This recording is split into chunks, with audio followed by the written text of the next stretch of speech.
What is up guys, Hfmasters here, and today we are back with another Ninjago Legacy set review, and this time it is on the Ultra Dragon. This set will retail for $85 in the United States and comes with 951 pieces. The set also has 6 minifigures, and on the front it shows off just the Ultra Dragon. The side of the box shows off Lloyd, and the back of the box shows the features that we will be going over in this review.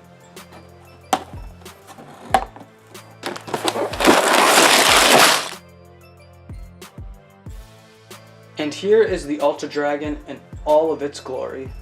Now there's a lot to talk about here, so I'm going to start from the front and I'm going to work my way all the way to the back. So let's start off with the heads. Now first off, I gotta say, this is a really great improvement over the 2012 version. The heads actually aren't clustered together. They all have room to move, even the ones in the middle. You can get them a little side-by-side motion. You will have some bumpage, but I mean, it's still a much better improvement from the 2012 version. The heads are in general very similar. A lot of the builds for these heads is just exactly the same. I will say the fire and the earth come in one bag, and their builds are a little more similar compared to like fire and ice. However, ice and lightning, they have more similar builds compared to lightning and earth. Other than that though, there are some similarities. They all have stickers. Their jaws are basically the same with a few differences, and they all have stud shooters. The thing that really makes these heads is the side of each of them. As you can see, each of them have their own unique kind of style to them, and it really just makes them kind of have their own life to the head, you know? Overall, I think the heads are done really well.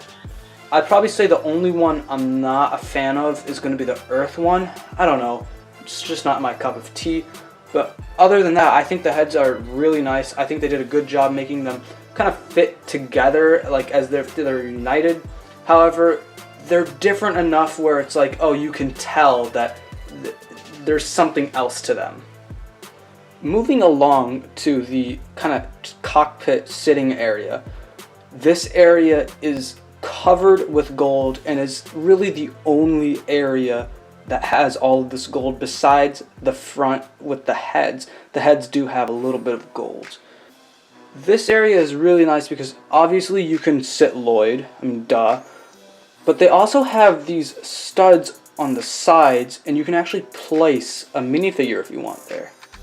So that's another nice addition. And then moving along, we have this very round thing. Not really sure what it is, but it looks nice, and there is a use of a sticker right over here. And then we have a handle, and you can lift that handle up and the wings expand.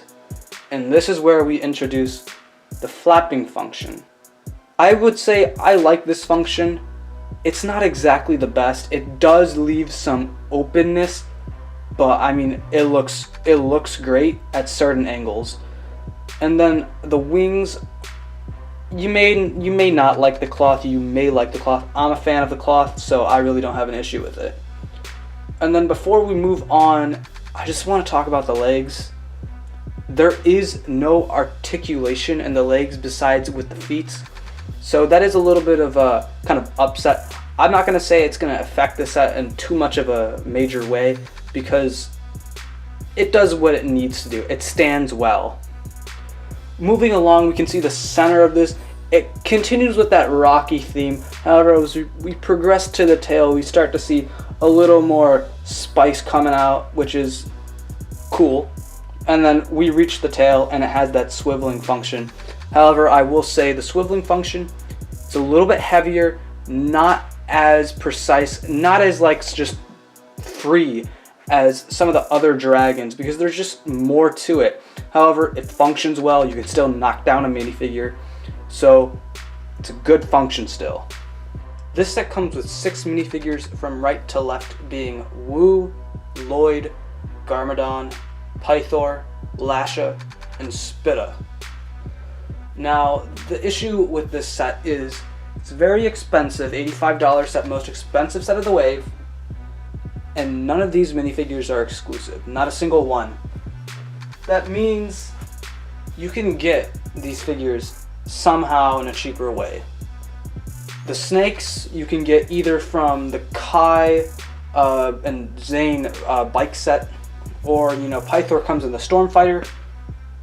The other three, Garmadon, Lloyd, and Wu, all come in spinners. So really, the figures aren't, it's not that good. They should have thrown something exclusive in. I was really hoping they would have brought back all the snake generals, not just Pythor. Get rid of those two, Lasha and Spita, and just throw the other four in. I really think that'd throw in a ton of appeal for this set. Overall, the minifigures, they're not bad minifigures, it's just you can get them somewhere else or cheaper. And I think that's a huge issue with this set. Lastly, before I give my final thoughts on this set, I would like to mention there is this small kind of basically like shooter missile thing for the Serpentine. Not really too much happening here. 2 spring-loaded shooters, a few snakes, and probably the coolest thing is the inclusion of actually a sticker just for some extra detail. It's just a small little build. It's a nice thing, but let's be real, this ain't taking down the Ultra Dragon. So my overall opinion with the set, well, I like it. I think the Ultra Dragon is really good. There's some flaws with it, and I mean the minifigures, they're not a great selection. But that being said, I think you get a lot of playability with this set. I think it's huge. I think for the $85 price tag you're going to be paying, it feels like it's an $85 set. Now, while the minifigure selection, none of them are exclusive, I will say they're nice minifigures. They fit well. They're cool minifigures.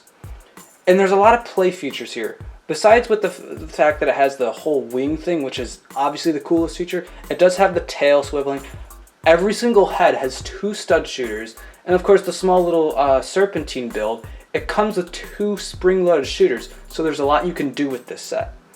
Overall, I think it's a good set. I think it's worth the buy, and I mean there's not much else to say. So I hope you all enjoyed this review, and until next time, this is Hfmasters saying goodbye.